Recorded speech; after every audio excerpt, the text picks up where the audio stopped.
Well, we're back again, and of course, we're coming up on the 32nd annual Fermilab Tornado Seminar. You remember these scenes, these incredible scenes of tractor trailers flying through the air in Dallas just a little over a week ago. You know, it's been an amazing year around here. $15 billion weather disasters in the U.S. since the start of last year. An exceptional tornado year last year, 1,897 tornadoes. But what's interesting is 550 deaths. That's more than the 564 deaths that occurred in the 10 years combined up to that point.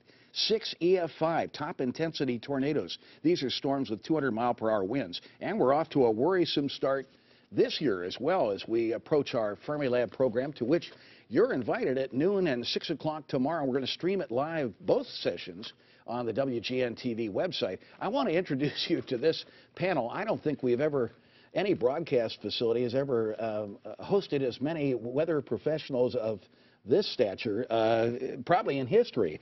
Dr. Louis Uccellini is with us. Louis, it's good to have you back. Louis is president of the American Meteorological Society, director of NOAA's National Centers for Environmental Prediction. He oversees essentially the Storm Prediction Center, the National Hurricane Center, the modeling efforts of the Weather Service. Louis, it's good to have you back again. And to your right, Dr. Russ Schneider is with us, Chicago boy, director of the Weather Service's Storm Prediction Center at Norman, Oklahoma.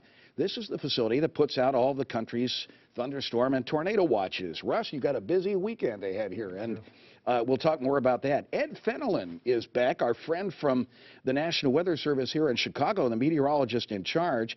Ed, always great to have you here. We've done these many times. And, thank you, Tom. Good to have you here, Ed. And Jim Alsop and Brian Smith are with us. There's Jim right there, hardest working guy on the ground in severe weather season, along with Brian, because these folks are out training spotters all through their respective areas. Brian and I started this program back in 1980, wasn't it, Brian? 81. 81. So what little did we think we'd be doing this 32 years later.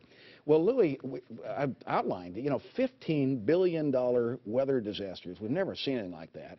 I think the weather's on everybody's lips after this unusual winter and now a rip-roaring start to the severe weather season.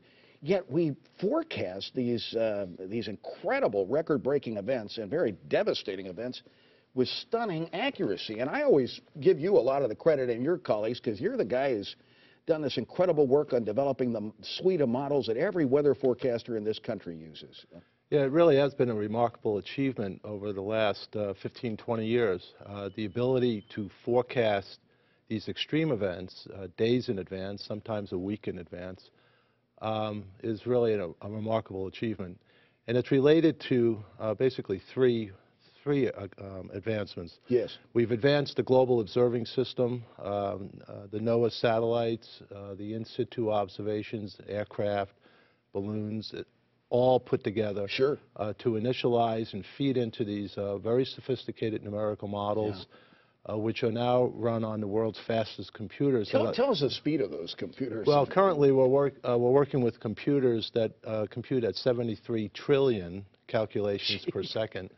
Next year, at this time, we'll be transitioning over to the next generation computers, which will compute at 140 trillion calculations per second. So we'll be doubling the speed. Stunning. And that allows us to run very sophisticated models. What's also been happening is the nature of the forecasters themselves, very highly educated forecasters with a lot of experience working with models, working with the new radar data. Sure. Has allowed us not only to forecast these storms, but also warn and work with the emergency management community so we can get people prepared for these events as they're coming at us. Which is so critical. And Russ, this is where your facility in Norman, Oklahoma plays a critical, indispensable role. Russ, tell us about that. That must be something monitoring this country 24 hours a day for its severe weather outbreaks. How does that happen? Well, it's a real dedicated staff, great professionals, really some top severe weather experts from around the entire United States and therefore around the globe. You know, we're in the epicenter of tornado activity. You are. Worldwide, right here in the central United States and even extending up to Chicago. Certainly there's a substantial tornado risk. What do you think about this weekend, Russ? This looks interesting, huh? Well, this is a major weather system. I mean, very powerful. Tomorrow we're really focused on the Great Plains, Kansas, Oklahoma, as well as Nebraska. There'll just be a few thunderstorms early on, but those storms will pack a wall up. And then, of course, on Sunday, the system moves into the Chicago area. And hopefully, there won't be enough instability for bad storms, but that's a possibility. Know. And by the way, Russ got into this profession. You remember the anniversary we mark next Saturday, the Oaklawn Belvedere tornado outbreak, worst, most deadly in this area, April 21st, 1967. And you credit your interest in watching that with a career in meteorology. Yeah, very much so. I was living in suburban Barrington, and there was a very strong tornado in Barrington that day.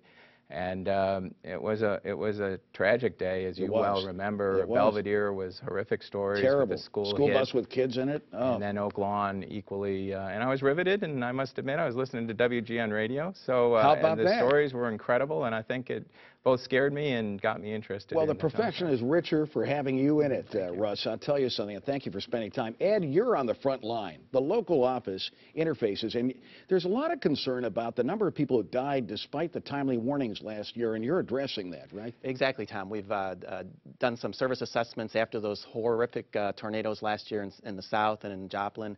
And what we're trying to do is we're trying to distinguish between the broad spectrum of tornadoes that occurs out there, everything from the EF0s, the weaker spin-ups, to these monster killer tornadoes. And roughly about half of all tornadoes are these EF0s with the impact. The little ones, yeah. Yeah, the little ones, exactly. That impacts the equivalent of a severe thunderstorm. Sure. So what we want to try to do is evolve our warning process so that we can distinguish those and get at this fact that, you know, because we've warned for all of these EF0s the same as the bigger ones, people have kind of self-calibrated their response to these lower-end events. Maybe they aren't reacting the way we want them to. Right. So we're going to try to put some verbiage in these warnings to try to convey the heightened sense of the impacts and the potential consequences of these big tornadoes that occur. Jim, tell us about the nature of the damage. You've trained spotters all over the area, and you're going to talk about this in your talk tomorrow. Yeah, you know, the spotters give us great information. What I'm going to talk about tomorrow, though, is the vulnerability of people that are outdoor at large venues. You've got concerts and fairs and sporting events going on during the summer, and just so many people exposed to the weather. We really need to get prepared and spun up for the possibility of severe weather and what to do in that type of situation. Absolutely. I remember when they took everybody down to the lower level at Wrigley Field a couple of years ago on that August 4th derecho.